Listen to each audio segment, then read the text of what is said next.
Can't leave us. Can't. We're the best. It's not allowed. It's not allowed. Hello, everybody, and welcome to the Orta No Better podcast. How are we all doing? Are you both well? The lads in the house with me, young Jay and young Luke. I'm all right, mate. I'm all right. You getting there? I mean, it sort of loses its effectiveness when you call us both young because Jay's in his 40s and we're not. But yeah, other than that, mate, yeah, not too bad at all, really. I think, we've international breaks have done their thing as they normally do. Leeds fans collide with each other because there's no football, and then yeah, I mean we've had as far as international breaks go, we've had a decent one. We've not had anybody injured, touch wood, as far as I know. It's been all right. Now I am looking through the brand to try and find the actual intro, but oh no, not that as well. It doesn't seem to be there. Oh man. So we'll have to use this background. Then I'm sorry, lads. So yeah, we've had a couple of technical difficulties. Oh, have you found it? Yeah. Have you found it? Run intro. Run intro. And we're getting to it. Hi, this is Don Matteo, and you are listening to the Orta No Better podcast. Let's do this.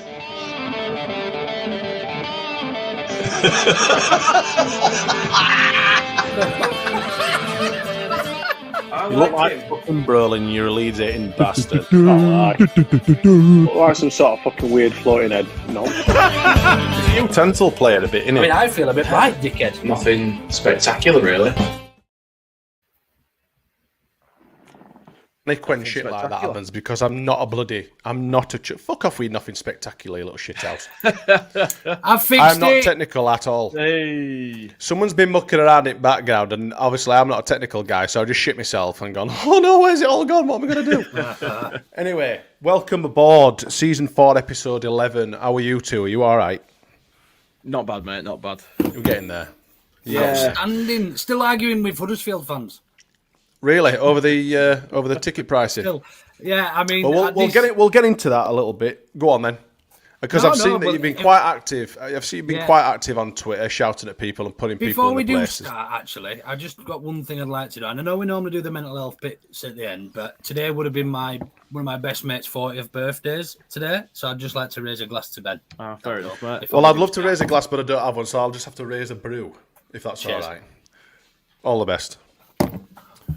Anyway, so chaps, we've got no predictions as we haven't played. However, we did do a little bit of internationalness last night. Did any of you watch the England versus Italians?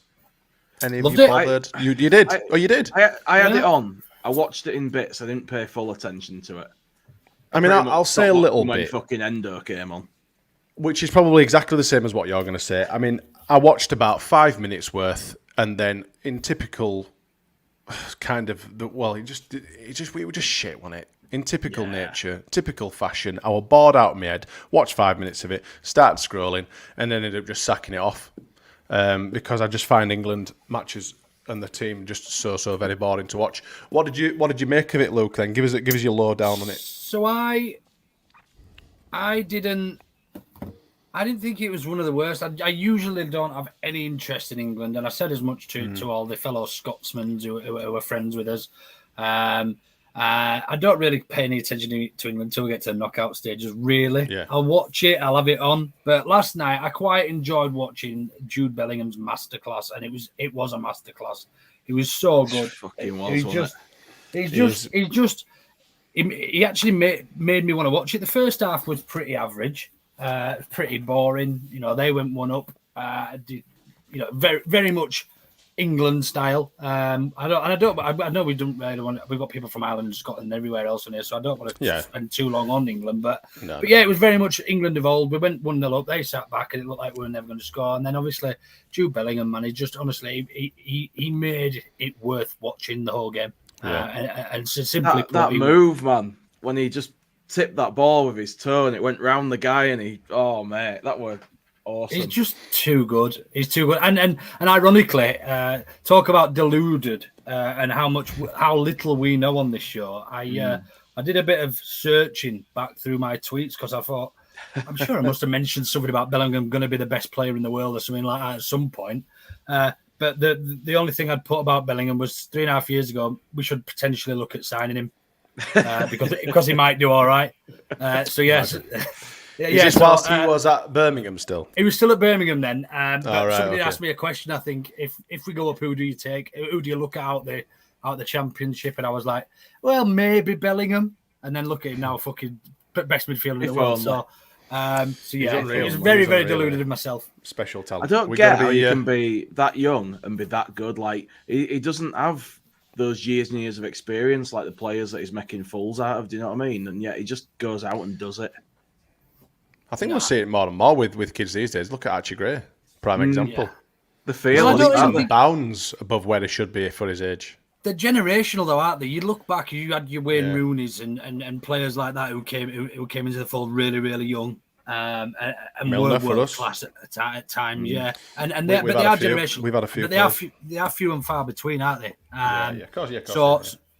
But it's very nice to see a player of his caliber playing for our side, and with good players around him as well. Even other young players in Foden and you know, we have got such a good opportunity to move forward and do something with this Euros. Unfortunately, we're hamstrung by Southgate, but we're just gonna say I'm gonna issue, come on to that. It's such a fucking shit display of football, isn't it? It's so boring. It's just boring. It's the right team, the right players, but with the wrong manager. Yeah. Imagine what Bielsa. But how many times have we said that over the years as England fans? You know, the golden generation, however many years ago. You mean you'd have expected that team to do better? And I know we're going to be boring people that aren't from England. I'm sorry, but you know we're English. Bear with us. But you know we've had so many good teams and good opportunities over the years to potentially do better. You know, this is pretty much, I would say, the best team we've had for a very, very long time. But I'm not convinced, because whenever we get to the kind of these, you know, the international stage or whatever, Harry Kane goes missing, usually in big tournaments. You know, your talisman, you're the best striker, arguably one of the best strikers in the world, starts scoring goals in international competitions. He does in the lead up to him, and obviously the group games and stuff like that. But you put him actually on the field during the tournament, and he's gash. Rooney used to do the same. It's bizarre. Well, it's funny about what you say about Rooney, because when he first burst onto the scene, really early on, he was one of our best players. Yeah, he was. I think he got worse over time, didn't he? 04, whenever it was. Was it 04 his first tournament? It were around that time, but I can't. I suppose remember. at least we can. Awesome. At least we can dispel the old question of who's the best midfielder out of Gerrard, Lampard, and Scholes, because we've now got Bellingham, who trumps them all for me. Yeah, absolutely. Yeah, he's like all of them combined. He's just an unreal. He's so good. I mean, he's club form this season. David Batty were better for England than them fucking shithouse wankers anyway. But Bellingham's like Boris Johnson was in that fucking charity game. You know, do you remember Weird Science when they met like the perfect woman and they do it on computer and they hook the dollar? Are we talking about your little robot you've got at home here, Jay? We don't talk about that. But Bellingham's like if you did that with a footballer, do you know what I mean? Like he's just got the best bits of everything. He can pass, that you want he can in a dribble, player. he can shoot, he can score. He's just an all round, and He's he's the only whole going to get package, better. isn't he? That's the frightening thing. He's only going to get better, and he's playing for the best team in the world, pretty much. Like I 10 just hope years to from God his he peak. stays injury free and doesn't have any kind of run of injuries, because that's what's going to cripple him. And I just hope to God that we manage to keep him injury free. Yeah. Someone needs to show him a picture of Dele Alli every day and just say, "Don't end up like this bloke." Oh yeah. Dele. You know, at one point we all thought he was amazing. Not like that, not like Bellingham, but he was top but player. it just goes to show you what mental health can do to a player. Yeah. And If your that head absolute goes- knock of confidence writes you off. We've seen it so many times over the years with different players. I tell you what, when I saw that thing with him, I felt really sorry for him. To be honest with you, like he'd had a bad time, hadn't he? I think most did, to be honest. It's sad that though. So much talent and mental health can crush anything. It really can. Yeah. Calvin Phillips has been slated a little bit, hasn't he? Yeah, he's getting some pelters. I mean, it's bad that he's not managed to get any game time for City at all. Yeah, his career's just gone down the toilet. But some would say that we were expecting this to happen to him.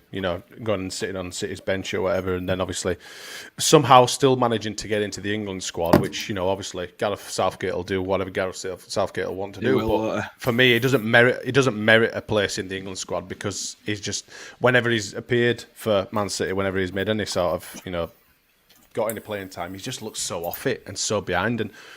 Yeah, it did last night, according to the pundit, because I didn't watch it. I couldn't be arsed with it last night. So I'm literally, I did a bit of reading about it today, and like I say, he's been absolutely pulled to bits in the papers and stuff. Is it rustiness or is it just lack of game time? Do you reckon, or is he just not good Both. enough? What do we think? Both. I think. He's absolutely good enough. He was England's player of the year, wasn't he? Of course, you know he what I is. mean? I know he is. I'm just asking the questions, obviously. There's absolutely no doubt that he's a quality. Even last night, some of his interceptions and some of his movement and that they're unrivaled in that position in the Premier League, and certainly for an Englishman as well. And for a guy who's not playing week in, week out, to be on it like that. So I understand why. I can completely understand why Gareth Southgate still picks him, but as you say, he was always banging the drum about picking players based on form. Now you can't say he's doing that anymore because they're not playing for the club sides. Especially when he's picking Jordan Henderson. That's what I mean. And Maguire. In the Saudi Second League or whatever it is, Saudi Premier League. But See, Maguire. You can't really lay into him, can you, for picking... Maguire's good for England. Maguire's a good player for England. I don't. Shit at club level though. But I don't. It was fucking quality for Leicester. It was quality at Leicester. He went to the scum bastards, and yet again, that shithousey, wanky club has ruined another decent player's career. And then, but he's still turning in half decent performances for England. It's just like. Do you think the weight of expectation of an £80 million centre back has got a lot to say for that? You're a good player. You're playing in an average squad that work hard together at Leicester. There were some good players in there, Mahrez and Kante, the team at the time. They did have a good side, but they were almost put together aesthetically to be a good side. Whereas they'd influence each other and they'd make each other look good. Good. Qualities that complemented each other. Yeah, absolutely. But then you then say, right, you're now worth £80 million to me. I want to see 10 out of 10 performance. That's what you'd expect for £80 million. Yeah, that's what you'd expect every week. Took that extra bit of pressure on him as well. Now, he had a good first season, I think, at Scum, actually, if I remember rightly, and there was not much said about him. And then it's all, like you say, it's all gone downhill. And I think as soon as you start having bad performances and you're valued at £80 million, you're in trouble. Yeah. And I think I say, it's got a lot to do with the team that he's playing with as well, on it. Yeah, and I think for a player like him as a centre-back, looking at his fee and stuff, you're going to be looking at Virgil van Dijk at that time when he moved, and he was... one of the best in the world. Maybe not so Harry Maguire seasons, but I mean, he's stepped to a big team like Liverpool, and he's just took it in his stride. But look at the squad. Look at the squad. Look at the established management and the staff that are there at Liverpool. Fucking scum, which is great. Are an absolute shambles.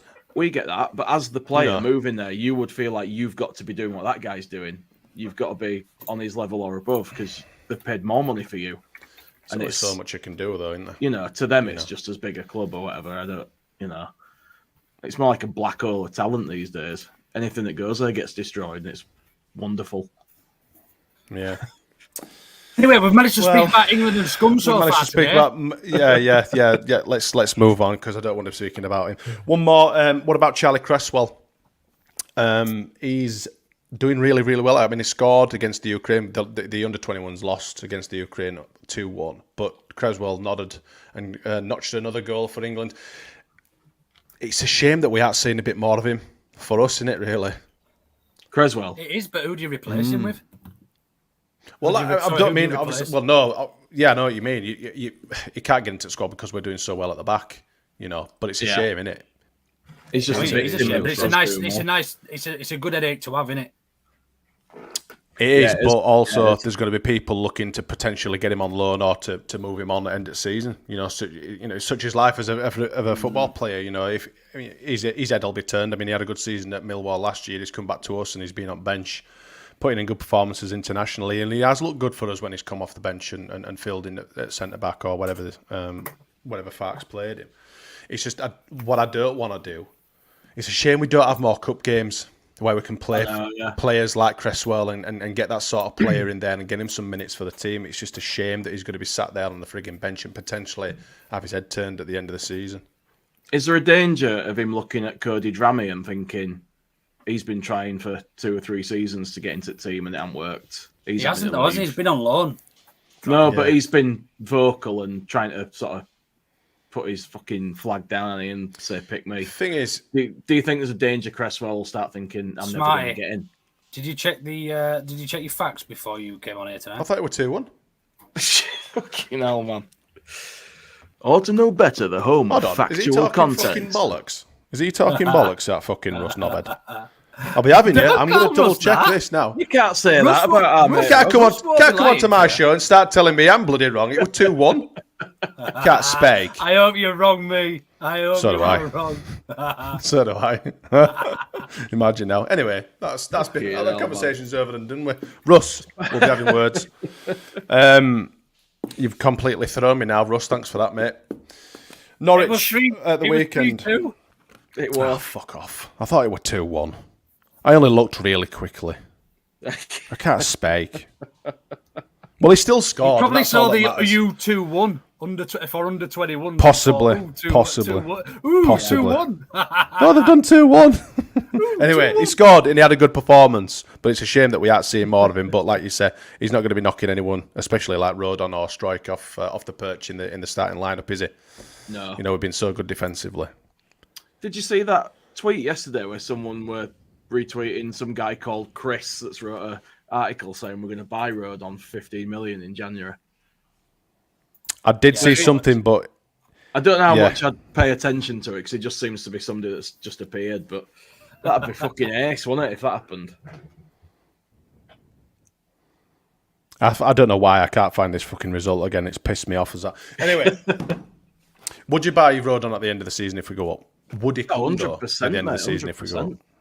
I think so because it's clear that Spurs don't want him. He's at that age now where he has to be playing first team football, isn't he? Like he's not a youngster coming through now. He's at that point where he should be getting established in a team somewhere. And you know, if we're going to give him the chance, I mean, look at Ben White. Ben White would have come if Brighton would have sold him. Would he? Yeah, he would. I think we'd like to romantically, romanticize, as they say, that he would have liked to have come because of the season that he had, and the potential link that he had with. I mean, the fan base loved him. It seemed like he loved us. We've seen this so many frigging times play out over the seasons, haven't we? Where a player seems to like the club that he's been loaned out for or playing for, and then they just hot skip and go to the next best thing, which were Arsenal at the end of the day. But some players, he stayed at Brighton first, didn't he? But went to Arsenal eventually. Some players do get settled though and enjoy playing for a club, and they don't want to move and have the upheaval. Do you know what I mean? And sometimes that can work for you when you're a newly promoted team, when everyone's like buzzing and team spirit's up there. I mean, you just never know stuff like that. Spurs hold all the cards, and I'm sure that they'll want more than 15 million for him. The thing is, they paid 15 million for him with add-ons, I think, from Swansea, and that was based on potential. Now, if he's doing what he's doing in the Championship, that potential then becomes even greater, I think. If he's doing that now in the Championship, he's arguably probably one of the best centre-backs in the Championship. So, I mean, that's going to increase his stock massively, innit? So, I can't see Spurs letting him go. I think they see him as an important player for the future. I think they've literally sent him out on loan to give him work experience at a decent level and regular playing time. Possibly. I mean, that's his age for me. I just think they'd be in their team now if they thought he were ready. Yeah, I'm not solely convinced on the whole...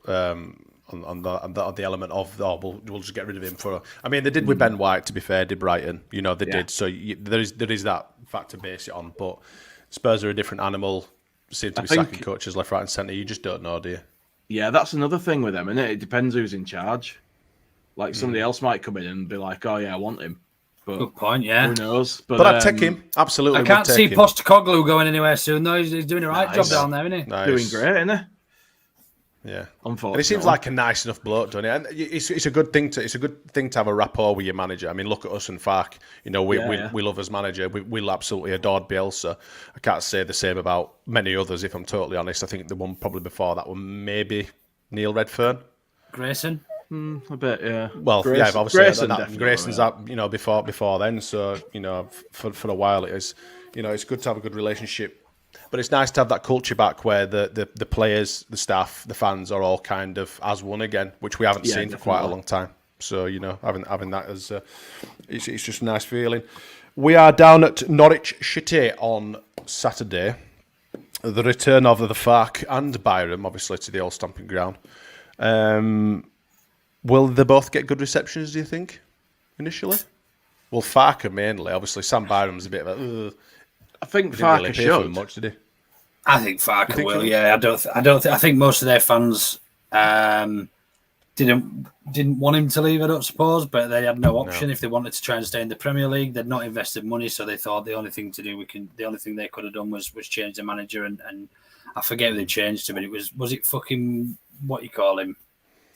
Bold fella, wasn't it? Deitch. Oh God, not Deitch. I want him.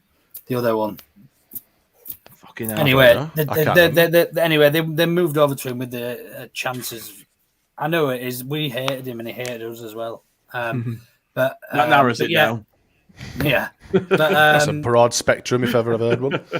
But yeah, I think he'll get a good reception. Sam Byron maybe not so much. Players, it's a little bit more difficult in it, I suppose, especially when he started at Leeds as well. Yeah, he'll get like a courtesy clap probably from the fan base. But like you say, I think from I would the full expect 12 fingers on their hands. yeah, from their webbed hands, making lots of wind. Fucking hell. So yeah, to be honest, I've never met a dickhead Norwich fan. If I'm honest, I've never met a nasty. Right. They're all right. They're a decent bunch of lads. When we went last time we played them in Premier League, it wasn't it? And we needed to win. I think Joffrey crossed it in and Strike scored at the back post to win it in the last minute or something. Yeah. They were singing, and it was relatively sort of not early in the season, but it was a bit early to be celebrating sort of relegation, discussing relegation. But they were singing, "Going up, coming down, going up, going down," and that's what Norwich is. They're just happy with being a yo-yo club and making a bit of money out of it. And certainly while Dealey is there, they've no ambition of, and their fans match that. As Leeds fans, we want to be playing in the Champions League. The expectation, is outweighed by outweighs the reality. Whereas them, they just seem genuinely all right about it. Like I think they've just been like accustomed to becoming like a yo-yo club, though, aren't they? Because at the end of the day, if I knew that over a good period of time as well, certainly probably over the last maybe not a decade, but not far off. 6 or 7 years, they've been up and down quite a few times. If you think, we'll go down, but we'll pretty much, guaranteed to go back up again, it kind of softens a blow.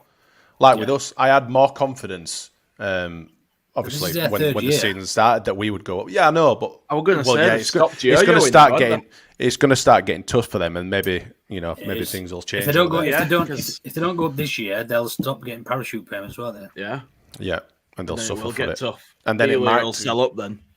It might get a little bit different then for them, but they're not doing too bad. They are 7th, aren't they? Yeah, they're only. I'm not going to take your word for it. Where are they? Where are they in the league, Russ? Come on, Russ. Back me up here, Russ. No, they are definitely 7th. 5 wins, 2 draws, and 4 losses. They've beaten relatively naff teams: Hull City, QPR, Millscombe, Huddersfield, Stoke and Birmingham, drawn with Saints and Coventry, and been dicked. They got dicked by Plymouth, who have had a bit of a random turnabout in their performances, aren't they? But they got dicked by them 6-2, and they've lost to Leicester, Rotherham, and Swansea. So I don't really know what to expect from them, because they seem to be able to turn it on when they want, but then obviously they got absolutely smashed by Plymouth, and they don't seem to be beating any other sort of half decent teams, which I believe we are. Biased opinion, whatever. But I think we'll go down there and give them a good game. Hopefully they won't sit there and defend like a lot of teams do, and maybe they might go toe-to-toe a bit like Ipswich, etc., and try and take the game to us. How do you think it's going to go? Well, if I were the home fans, I'd be disgusted if we were sitting back defending, so I hope that they do try and come at us. I'm going to let Luke talk now, because I think you were going to talk at the same time as me then.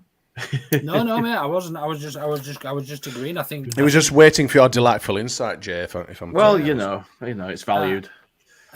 I agree. I think they're playing all right. They've like you said, they've beaten some average teams. But then again, we lost to Birmingham and Southampton, who'd been worse than average up until we played them. Thanks, Russ. My mate's here, backing me up there. Top lad, mate. Top lad. Thank you very much. So yeah, I mean, I'm looking forward to. I'm going down. I've got to keep finally in the away end. I had one in the home end anyway, but I've managed to get one in the away end. Looking forward to it. I think it'll be a good game. I think the international break will have done us more favours again as a club and as a group, because obviously more time with Farker working on what the expectation. Now I appreciate that. That works both ways. They both had the same amount of time, but we've been through such a grand transition in this first few months of the season before the season even started that any free time is going to be beneficial to us. I think any free time with the level of players that we've got and the coaching staff we've now got. I just feel that that's going to. I keep saying that we haven't seen the best of Leeds United. We've seen glimpses, but I just feel as the season goes on, providing we get to keep the majority of the first squad or the preferred first team together, I just think we're just only going to get better and better, and I think that's going to probably worry some teams given where we are already in the league. Definitely. Is Jed Spence due back after this international break? I've heard conflicting statements. So I've heard that he is due back, and then I've heard. Or is he just due back to training? Yeah, then I think I've heard he's due back and a bit later as well. So I don't think he's the. I mean, it's not the biggest concern with Archie Gray being able to play there as well as he did. Yeah. So, but Archie Gray did play three full games throughout the international break, and I think Fark had mentioned that he'd quite like him to have a bit of a break during the international break, but he's ended up playing 3 full 90s. Jesus Christ. He's a young kid, man. He can do it. He's 17. He can be. I think it's the knock-on effect to him later on in our season. Do you know what I mean? I think that'll just let Daniel Farker, giving him the opportunity to potentially rest him a little bit more, as and when Jed Spence might be available. Obviously, we've got Kamara and Ampadu in the middle anyway. You know, we've got enough cover there for him to be having these kind of breaks now. It's not like we're absolutely 100% reliant on him, is it? No. We are if we want a good right back. Well, that is true. That is true. I think we've still got Shaq and Byron. They can both do jobs still. It helps, though, doesn't it, the break? Because it means people like Spence do miss less games. Like you say, we've got plenty of cover at the moment. I think we look all right in that department for the first time in a while. It's refreshing. Yeah. We look well all over the pitch, really, mate, to be honest. I know, but it's good to know that we've got like solid fullbacks, but we've still got someone even better to come. Yeah. Because if we were stuck with what we've got for the rest of the season, I wouldn't be worried. No. Do you know what I mean? I just hope that they can stay injury free. That's the problem. That's the concern. Riddled with injuries. Because then you start relying on Ailing again at that point, and then you do start to worry. So I think we're doing all right. Ailing's not the worst option in the world, though, is it, to fall back on? He's not. He can still do a job. I know he's not the best. I know he's not what he were like a few years ago when we were back in the Championship, but he's still a good player. He's not the worst player to ever play in that position for us this year. That's right. So, do you reckon Forshaw will feature for them? Fucking hell, I forgot about him. I forgot he existed, let alone that is he fit? I don't know. I couldn't tell you. Can't be. I've not heard of him. I'd be absolutely frigging amazed if he's managed to get more than 7 appearances for them fuckers. He'll get some fucking belters if he is playing, I'll tell you that. Sick note. Forshaw, the sick note. It's a shame because he would have what a chuffing good player, wasn't he? He was a good player for us.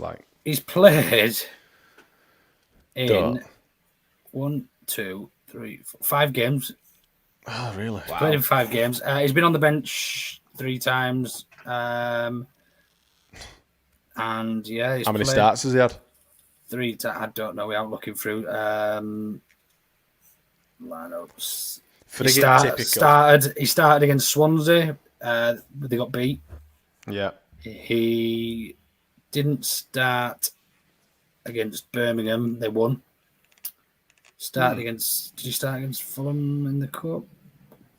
Yeah, started against Fulham in the cup. I still follow him on Instagram, to be fair. Yeah. So I've seen a picture with the EFL badge on. They seem to start, their preference is to start Gabriel Sarra and Kenny McLean in that role. and McLean's the captain, so it's usually Sarah who drops. Yeah, so it's hey, it'll be all right, man. They've got a decent side. They've got a decent side. There are a lot of decent teams in this league. It's just managing to put them all together and obviously trying to get your head above the parapet, as they say. Trying to be that quality team and being clinical and doing basically what we have been doing for a few weeks now, and that's getting some points on the frigging board and trying to just keep within distance of Norwich, Leicester and other teams that seem to be doing well. Ipswich. Yeah, we need them to start losing some games, man. I can't see it, but we need it. They will. Yeah. Before we go on to as predicted lineups and predictions and stuff, I'll just fly through a few of these start comments that you've done. Johnny Brown is in the house, our mate from Hull. Good old Johnny. He's not showing this comment. It's a little bit delayed with these comments for me. Evening Legends. Our good friend Paul Brennan's in the comments. Hello, gentlemen. Hope you're well. Love your Newell's big shirt, Lou. Sorry, Big Luke. I read that backwards. I was confused. Why would anyone call Luke Big Luke? That's just not ever. No, that just doesn't make sense. He's a small little human. Leeds fans during the international break arranging meetups for scraps, apparently, says Jay Michaels. We don't know anything about that, would we, lads? Not a clue. That's not the done thing. Paul saying, well done to Mr. Bielsa and his Uruguay team for beating Brazil for the first time in years. 22 years, I think that's right. Russ, is that right, Russ? Check that, obviously. We'll be following Uruguay, Mr. Bielsa, to do in the World Cup. Yeah, absolutely. It's great what they've done. Do you see them? I know you shared it in our group chat, Luke. Have you seen the lads? Have you followed it all the way through? Some guys have taken Bielsa's buckets. I don't know what colour it is. I don't know if it's a Leeds style one or whether it's something different. But they've taken him a bucket all the way over to their training ground. So I know the story. The guy who's taking it is his old pilot who used to fly him from back and forth. Okay. And I actually went to his house and bought a bucket. I've got one of the buckets in my house downstairs. Oh, is it him that's selling them? Yeah. So he weren't even selling them. So basically, what he bucket did was seller. He's a pilot. He doesn't need the money. He lives next door to Paddy Bamford, I think, if I remember rightly, up in like top side of Leeds, going out towards Boston Spa. Lovely area it was from memory. But he basically just said, I'm going to try and get one of the buckets because he missed out from the club shop. He did a bit of research, found out who the seller was, and then said, right, you can buy some, but you need to buy at least 24 or a pallet load or whatever. I nearly bought it myself, to be fair. So he put it on Twitter. Does anybody want one? He ended up getting about 4 lorries loads delivered to his house or something in the end. Didn't make anything out of it, bless him, either, though. I think I took him a bottle of Shandy. No, it was Shandy. Dandelion and burdock. No, shut up talking. It was a wine anyway, a red wine. Some kind of wine. Malbec. It was a Malbec. Obviously, it was a Malbec. It was an Argentinian Malbec. Yeah. What did he bring Bielsa back from home? Like biscuits or cake or something? Yeah, biscuits. Something like his favourite biscuits or something. That'd be mint, wouldn't it? Imagine dropping them off for Bielsa. I think he got like a signed shirt from him, or he got some sort of like token from him when he left club, didn't he?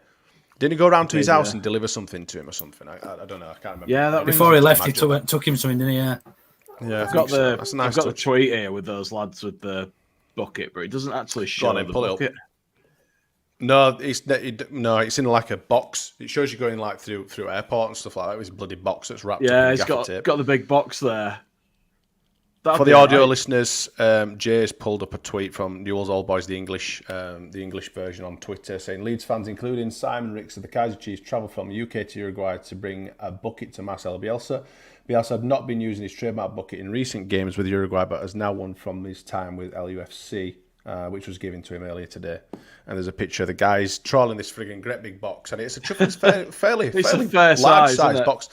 Through like a train station and through an airport, and then obviously the guys outside the training centre in Uruguay, which is a great touch. I love that. I can't wait to see him and sat on his bucket again when he's back in charge at Uruguay. Yes, if he does use it, he will use it. I think because he's that kind of bloke, and he'll absolutely appreciate it that much. I mean, you've seen pictures of him obviously doing the Bielsa squat. Yeah, but it'd be nice to see him with his disposable coffee cup, his takeaway coffee cup, sat on his one that he sat on that bucket. time. Yeah, Speaking of Savage, and he Bielsa, burnt his ass. how Burnt lucky his was ass. I to win that bloody prize this week? I'm so lucky, mate. Honestly, sometimes with these bloody... Well, I thought it was the Joffrey shirt you won, not the Bielsa shirt. No, it was the Bielsa shirt. It was. I think didn't Gilly win the Joffrey shirt?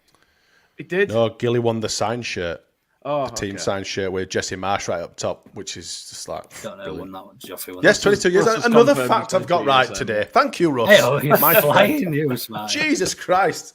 I don't know what happened. Just had a little bit of a moment there, the senior moment there at the start of the pod. Let's get through wet more of these yourself, did comments then. I know, I may have pissed myself, I don't know. We're doing There that is a good a funky show. smell. We're doing that good a show, lads. We're talking about refreshers, wambars, and chewits. Blackjacks. Yeah, well, you can't beat that. that. You can't beat our listeners. They're a great bunch. Russ, he's out in the comments. Breaking championship news: Millwall boss Gary Rowett has resigned. Sorry, It's a terrible shame. that means they're going to get better then. Probably. Matt, we've already beat him away. Can't get worse. Yeah, balls to him. The pod dodger, and he is a bloody pod dodger. I can't remember last time he were on one of these bloody shows. They're not doing that bad actually. Millwall, they're mid-table, which is what you'd expect Are they? from Millwall. Mate, I don't pay any attention to them. So Carl's in the comments saying a mate at his work reckons Leicester won't have a wobble. Is he a Leicester fan? Every team has a wobble. Every team. They will at some stage. I think they'll still win it at a canter this season. I just think they've kept too many good players and the nucleus of the squad together, other than the star players. And, yeah, they'll be fine. I think they're already promoted. In fact, I'd be surprised if you could get anything better than odds on for them to be promoted already. I don't know. It only takes a couple of poor results for a team to start losing its confidence. I mean, we could really rattle the cage, when we play them, and you just don't know. You just don't know what happens. It's way, way, way too early to say that Leicester are going to walk away. I mean, they could do, but Look at Preston. we live precariously, don't we? They're not on their level, but they had like 5 or 6 wins in a row. They lost a game or drew a game or something. It all fell apart from there. It does happen. It does happen to teams. Of course it does. Yeah, of course it does. I mean, it happened to us enough, and we were arguably, for those couple of seasons just before we got promoted, arguably best championship team. Well, personally, one of the best that I've ever seen. Unbiasedly, I mean, Wolves were up there. Wolves were a great side when they Wolves got were promoted. amazing. Newcastle. Yeah. Newcastle again, but look at the quality, the depth in squad that they had.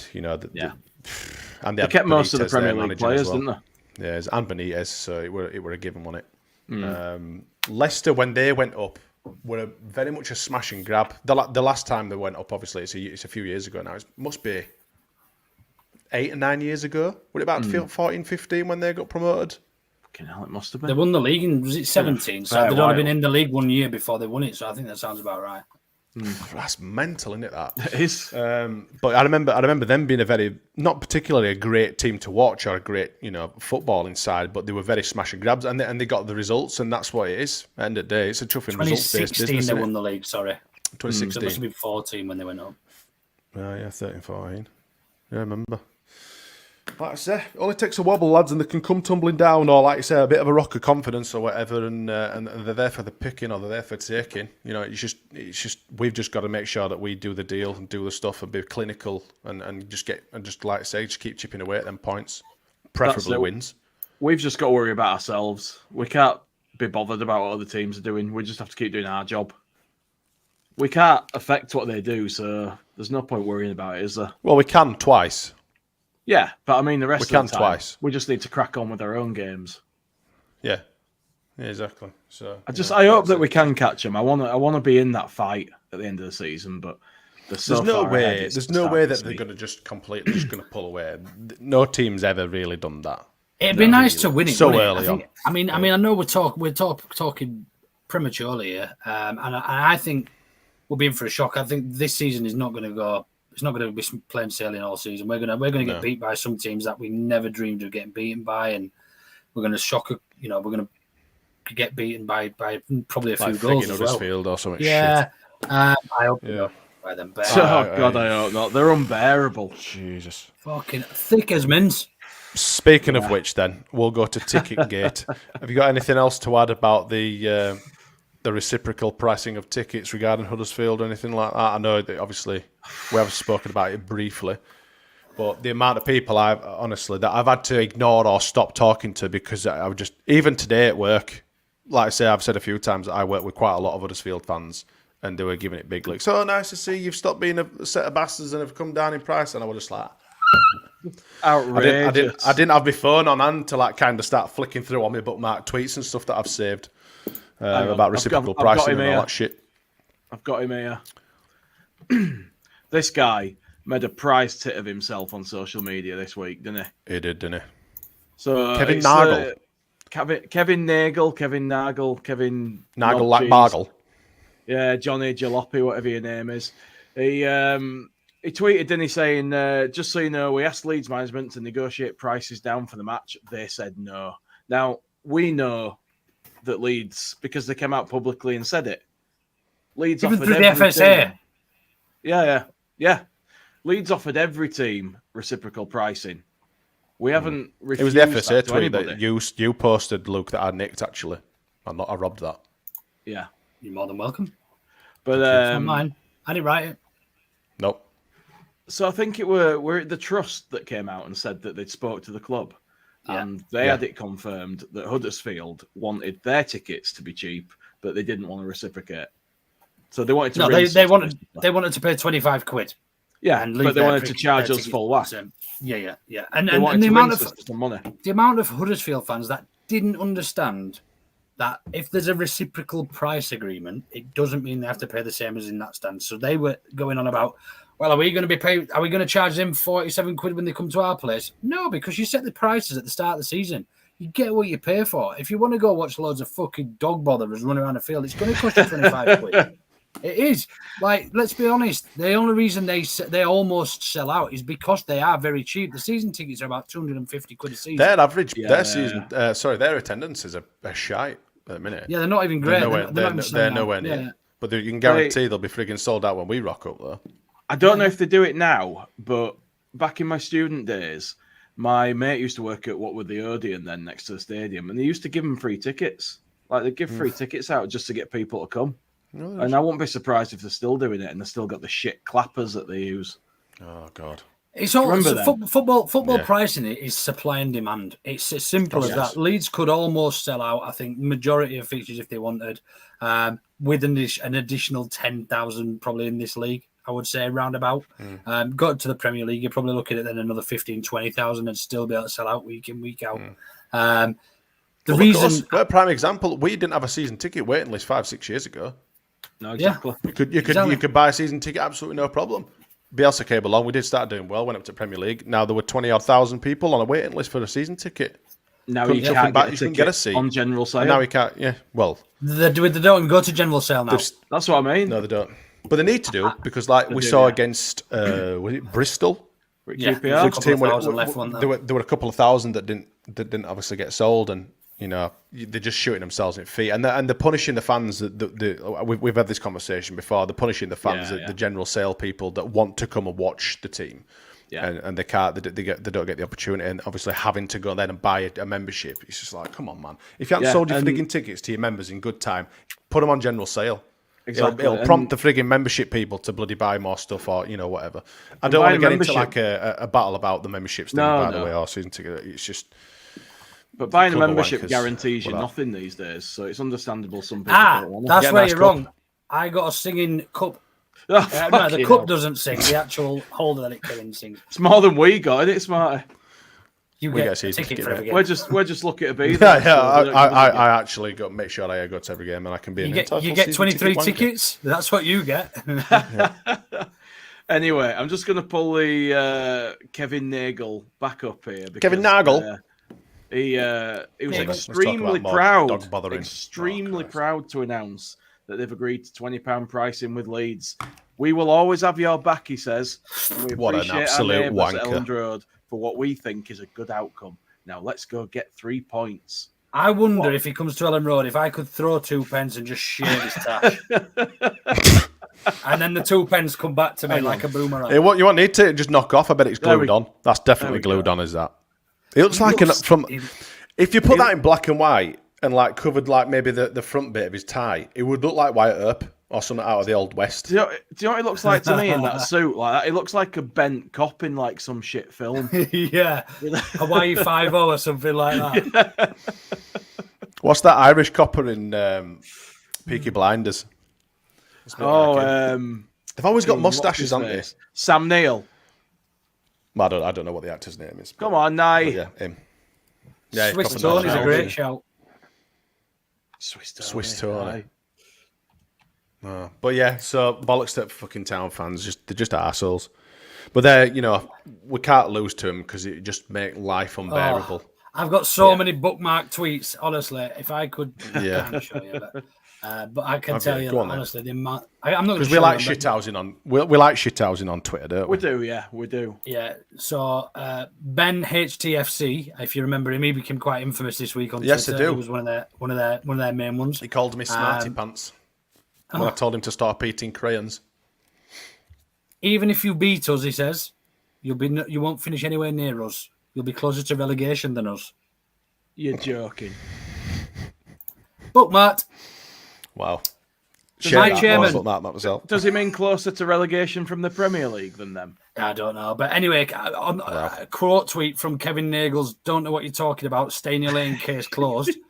My chairman, Leeds 0, Huddersfield 1. That's getting quote tweeted with the final score. Jesus Christ. We better win now because these are going to just be wasted, aren't they? Michael Moon Terrier at Moon Terrier. Oh, I'll be there, all right. Looking forward to my third win on the bounce at the Big Yellow Skip.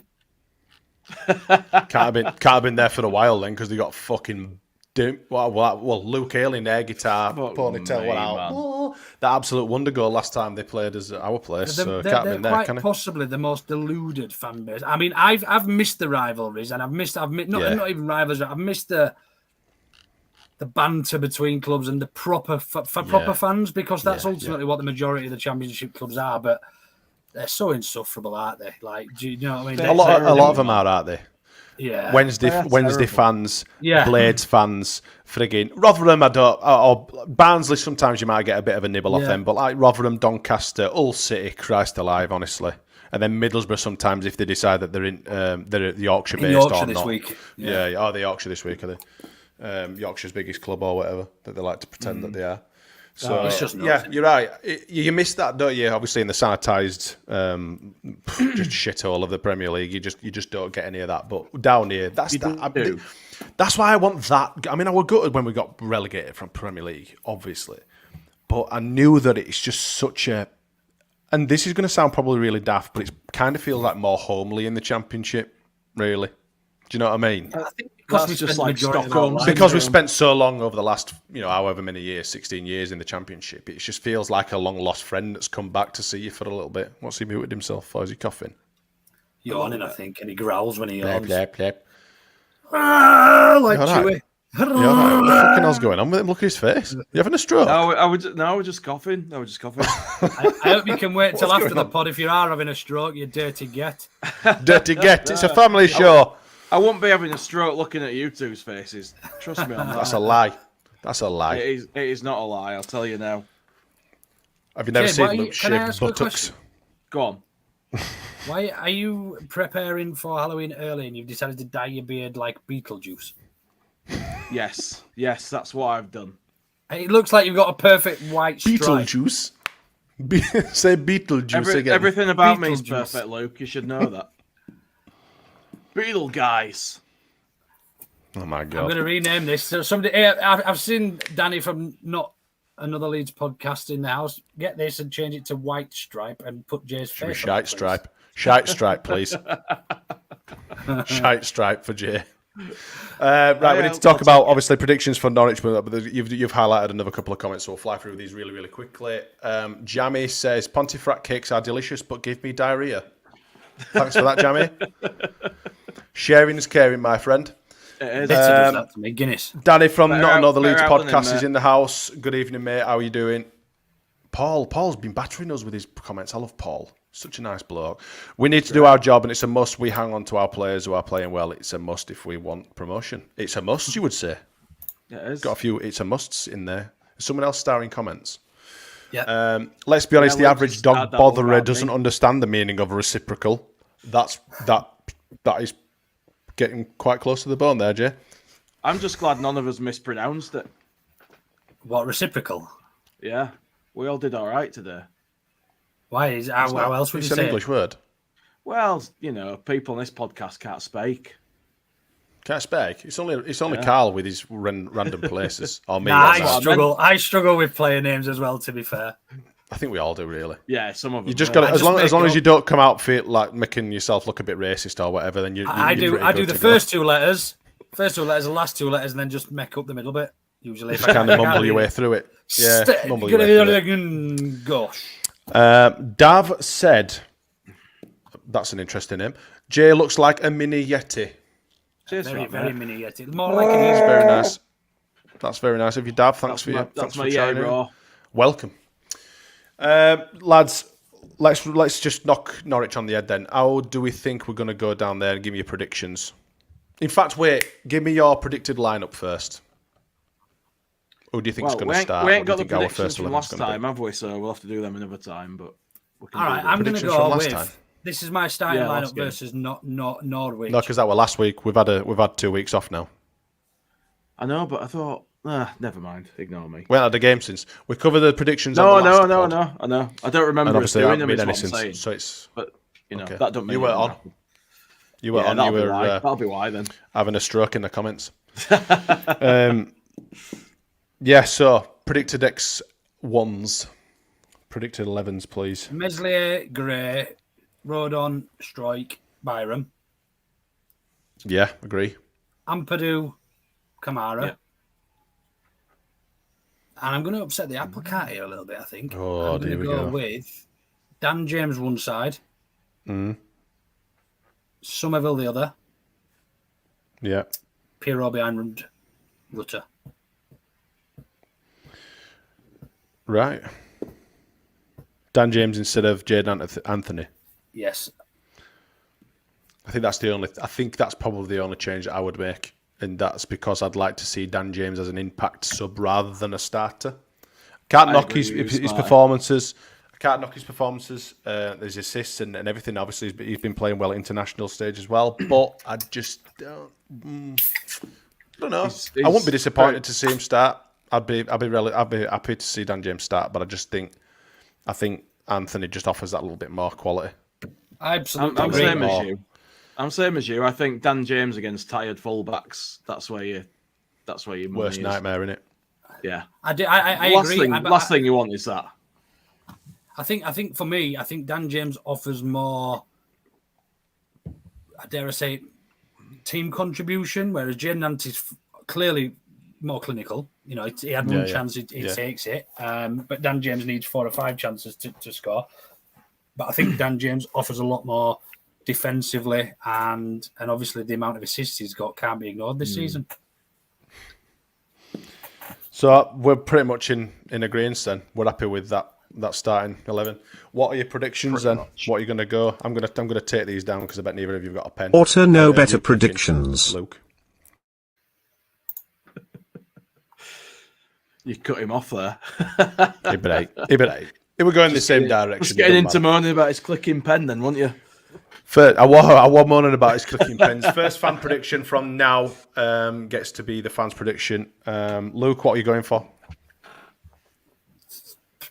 3-1 Leeds. That's what Emmy Lou's gone 3-1 Leeds in the comments as well. So that is Luke's gone 3-1. Fans. That's what I were about to do. 3-1. Oh gosh, you are. No, you still can do. You still can go 3-1. Still can if you want to be a copying bastard. You want a bit of separation, don't you? And a chance to get I'd love to be separated from you. Oh, me too. Separated at birth, you two. What are you on about? Like we're probably gonna twins. we're gonna come back. We're gonna come back as Siamese twins, me and you, Luke. It's gonna be a right ball. Jay, wankers off, mate. I once saw this thing that said, like a meme thing. It said, "Imagine you're Siamese twins and your brother's gay and he's got a date tonight, but you're the one with the arsehole." Funny. So what's your prediction, Jay? Come on, hit us with it. Even the pod dodge just gone 3-1 Leeds. This could be. Oh, Jesus Christ! I'm going 4-1. Fuck it. Oof. Fucking Jesus. We're going to go there, show them up in their own house. They're going to be really upset with Daniel Farker. It's going to be fucking ace. Let's do that. It's like he's back to his old self, being too positive, predicting 4-1 every weekend. Remember when we were in Premier League and we were half decent and he used to go 4-1 every week? Yeah. Those were the days, eh? And it never came in. We got a 4-2, I once. think. But we didn't get a 4-1. I can't remember. I'm going to go 2-1. Just to be slightly different, but I think possibly a little bit more. I don't know. You don't know, do you? So I'm not going to say more realistic because you just don't know because they're well capable of beating them 2-1. But they're well capable of losing 2-1 as well. So. Oh, God, yeah. It's not going to be an easy game, but... Roland! Evening, Roland, all the way from the US. It's going to be... Roland, how we doing, pal? What a guy. Roland is, Butternubs. What a fantastic name that is. Where from the US and A do you come from, Roland? I forget where he comes from. I don't think it's going to be an easy game, but I think it's going to be very important who scores first. I think if we do, we'll score a few more. Who's your first scorer then? Behind, Give me your first scorer. I'm going to go for Well, you need to bring, potentially 4 scorers. Who's scoring for you in your 4-1? God, I've not thought that far ahead. Bamford hat-trick off the bench. Bamford hat-trick off the bench. I'm going to go for 4 goals between Piro Ruta and Somerville. New Mexico, man. New Mexico. I wonder who lives in Old Mexico. Nice. Mexicans. That's just Mexico, Luke. All right. I think Mexicans live in Old Mexico. It's like New York. Yorkshire people live in Old York with the OGs. With the OGs down here. Skip's in the comments and he said he's well jealous that you've managed to win that signed shirt, Luke. I know, I'm buzzing, man, honestly. It's all right. He's already told everyone that he's going to be raffling it off as a prize for OKB anyway. You'll see it about here when I collect it forever. Yeah. It'll be just a pride of place. It's a pretty awesome I've won a prize, competition by Leeds. I don't know if I've ever told you this. You remember the tyre stripe shirt from 14, 15, I think it was? The what stripe? Remember the stripe? No, tyre stripe. I said not cock stripe. Did you say cock I didn't stripe? hear what you said. No, I said what All stripe? right, No, he didn't. No, not cock stripe. I had cock stripe. is a cock I don't know why. I don't even know what a cock stripe is. Sergeant Cockstripe. Who knows? Anyway, we're digressing slightly. I managed to get. I think it were. In fact, this is weird. Actually, they used to run it over the course of the match, and you used to have to text a number who you think the man of the match was. Obviously, I remember that. And they only did it briefly, and it were under GFH that they used to do it. And I predicted I put Sam Byram weirdly as my man of the match, and I got it. And I used to have a little picture of him saying it. But bloody hell, this is years ago, obviously. Of me naming it. James Smart from Juice Place won this week's competition. I don't know how many times he did it, but I've got it somewhere. It's up in friggin'. Wow. It's upstairs. Did they stop that squad after they signed realised and everything. they only got 3 entries every week, so nobody had the reception? Probably. Yeah, Cockstripe is Jay with that beard. That's a bit fucking harsh, isn't it? Wow. Jesus Christ. I'll stop coming on here if people keep this up. Cockstripe with slightly grey in the mouth. Maybe it's a grey cockstripe. It looks like he's been drinking milk from a saucer, doesn't he?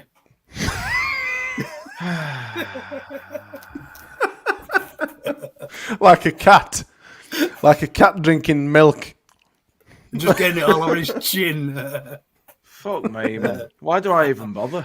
Honestly. Anyway, so I'm getting piss stuck out of me by a bloke with felt tip on his head. Do you know what I mean? That's how far I've fallen. He does it for Dr. Dot for kids. Don't be taking piss out of him. It's Dr. Dot for kids. They keep drawing a cock on his head and they can't figure out why. Wow. Good banter, Jay. Who's your scorers where that came from, mate. Who are your scorers for Norwich, Luke? Piro's going to score first. Somerville's going to get one, and Paddy's going to get his first. Has he scored this season? Paddy? Has it? Yeah, Has he For about 6 years. Paddy's going to get one because he was at Norwich actually on loan, wasn't he? A long time ago, wasn't he? Was he? I think he might have been. He's been on amongst his Crystal Palace / Burnley days. I think he was. Yeah, might have been.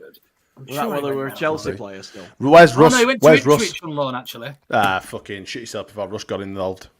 Look at you. No, he did go to Norwich. 7 games he played for him in 2016. Never mind. Russ, Scored stand no down. goals. Stand down, son. Did you get a fans prediction? Yes, they've gone 3-1 because you copied them. Oh, no, you didn't. You copied them 4-1. I went 4-1, mate. You can piss off with that. You did. The J bashing's over now. Right, that's fair enough. Do you know what, right? Just really quickly, I'm just looking at Paddy Bamford's record for us. What do you think his goals per game is? How many games does it take him to score 1 goal on average for us? He's played 144 games, according to Wikipedia, which could be out. How many goals do you think he's scored in 144 games? Because of the good seasons, it's going to be 1 in 3 or 4, I reckon. I reckon probably he's scored 47-ish. 48. What, really? Yeah, it's close. Fucking all right, guess. So You don't win a prize for What do I win? What nearest one? That's not bad. I mean, we're talking 144 games in 5 years. I mean, that over 5 years, but 1 in 3 isn't that bad considering 3 of those years were in the Premier League. It's not, but just imagine what it could be if he'd actually been scoring goals. If he could finish his dinner. Yeah, true. Which is why I think it'd be important to us as a backup, as an option off the bench with a bit, he put himself about. I think that is perfect for him. He doesn't have to run around for 90 minutes. He can put it in for 20 minutes. It's gonna less stress on his body. And I think when he gets into that role, what Farke's gonna want him to play. I think we'll see. I think we'll get some goals out of him this year. That could be a real asset if it works. Like, if you could get him back to his best, but he can only give you 20, 25 minutes, then he will score some goals and he would be a valuable player to us. Like, 20 minutes of prime Bamford ain't a bad option, but can he get back to it? No. Not if you're not playing 90 minutes every week. I mean, get back, if we can get him back to even 75% of that for 20 minutes a week, I'd be happy, I think. He can't play 90 minutes every week, can he? He just can't. No, he's broken. Bollocks, isn't he? No, Yeah. He's fucked. Yeah, It's Plasha Flanta. We can't start hammering Calvin Phillips for not getting game time and being rusty, and then apply the same illogical explanation to Bamford. Exactly. It's just not going to happen, is it? But like I say, I think this could be a good season for our old guard before they set sail into the sunset, so to speak. It'd be nice for him to leave with another promotion. Yeah, that's what I mean. It'd be nice. It'd be nice for them to leave under good terms. Yeah. Hopefully, like you said, potentially back especially in contention, but hopefully back in the Premier League. You can all just leave, and we'll all be thankful, and we'll all be waving them off and singing the names and all that sort of stuff, and that'll be that. Hopefully, it won't be an absolute shit show towards the end of the season. But like I say, we are very, very early on. Have we got any other news before we close this off? Because I know that Luke, you are otherwise engaged somewhere else after this. Moonlighting again. Yeah, doing me pod slutting. I'm off over to join Joe and Joe in a short while. But yeah, no, other news. We've still got the Joel Piro shirt giveaway, the fruit salad shirt. Once it's 10 goals, so do get on our Twitter. I think it's the pinned tweet on Twitter. Get it retweeted. I think he's on 5. He's on 5. I think he's on 5 league goals. I said so. When he gets 10 league goals, we're giving that shirt away. We're just going to pick a subscriber at random. So make sure if you're not already, do subscribe to us now. Do like and retweet the tweet as well if you are on Twitter. Any other news? No, I think that's it from me. We're good. I'll have a flick through. We've got some Andy's Man Club. That's what I was going to say. Couple of events. Yeah, a couple of events left. Friday the 27th from 6:30 till 9 o'clock is the pool and snooker night of the Northern... I nearly said scooter centre. Snooker. This snooker. Hold on, Siri's talking to me as well. Piss off. At Kirkshill Road, have a game of pool and a chat. We ask for small donations for the tables, but it is not essential, so get yourself down there and throw some balls around. Sunday the 29th, the 11 o'clock is the walk and talk at Bramley, meeting outside the Bramley Baths. The address and the postcode and etc. will be on the social channels. It's a short walk around Bramley Park, stopping at a cafe halfway around. It's a good opportunity for you guys to get out there, go and have a natter, just get it some fresh air. It's the nice mornings now, it's nice and cool, it's not warm and horrible and miserable. That's true, yeah. Look at Luke inside there. Look. You can do without going for a walk. And of course, obviously, the Monday meetings every Monday. I think from 7 o'clock, 7 or 8, I think they are. The Monday meetings are. The Monday meetings are, of course, every Monday, yes. Good God, man. It's hard trying to remember all this, you know. I know it is, mate. I'm not a professional. I'm just doing my best, lads. How the fucking hell do I take this down now? It won't go away. Oh, good God. Take it off. Someone take it off. For Christ's sake. Anything else, lads, before we wrap it up? Orta no better with Rachel Adedeji. I have got something. Oh, all right. Okay. An Orta no bitter. And I'm not going to rant like Gilly does because he looks like he's got hemorrhoids when he gets into one. I love it because he's got it all written down as well. Yeah. You won't notice, but he's got it written down. It's like he's reading off a script. He's got and I'll tell you another thing. And I'll tell you what. No, mine's more around the disrespect we've got for current and ex-players as a fan base. I think this week we're seeing rumours that Liam Cooper was offered an elusive deal to go out to play in Qatar or Saudi Arabia. Turn those down. A lucrative deal. Yeah, probably. What did I say? Elusive. No, I definitely meant lucrative. Sorry. A lucrative offer out to go out to the Middle East and play football. Lucrative to offer to go and do some lambasting. Yeah. But yeah, I just think the words some people use about these players that are still here, that are current club captain and vice captain.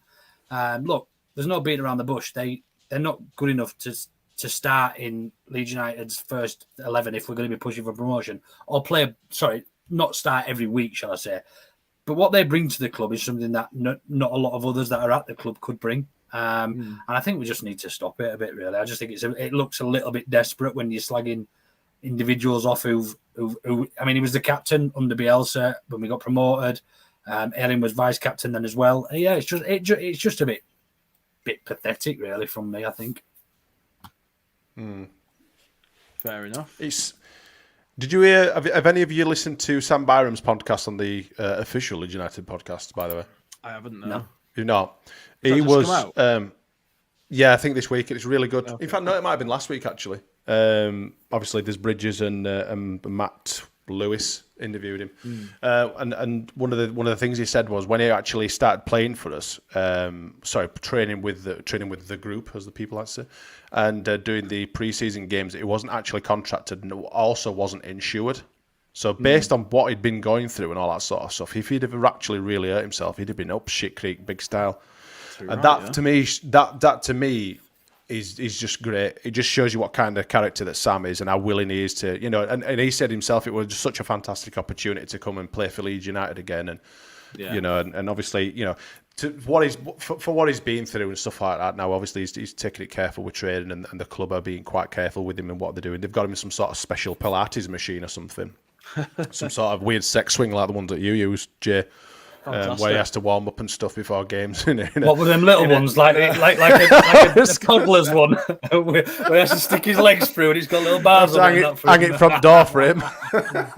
Same one you have to use, Luke. You're not that much taller, mate. Great banter, Jeff. Fucking hell. Anyway. There's no point with you. Great banter. Top banter. Top shots. No, but the other thing to say about Barham, did you see the quote about him? A Leeds fan shouting from him behind the goal, "You're only pleb." Hey, he just said pleb. Anyway, carry on. Did you see the other quote from Byram when he mentioned the Leeds fan behind the goal who said, "You're only here because nobody else wants you." Fuck off, sort of thing. Yeah. Bridges was saying that they hear footballers hear absolutely everything. And that they just, most of the time, it cuts really deep, but they just have to act professional and just kind of like block it out. And that. It's just hard, isn't it? I'm not crying inside, honest. It must be awful sometimes, to be fair.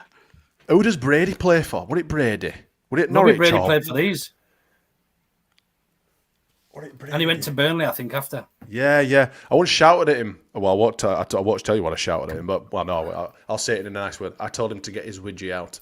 I said, aye! Because I was stood by him fucking corner flag one cup games. Show us you!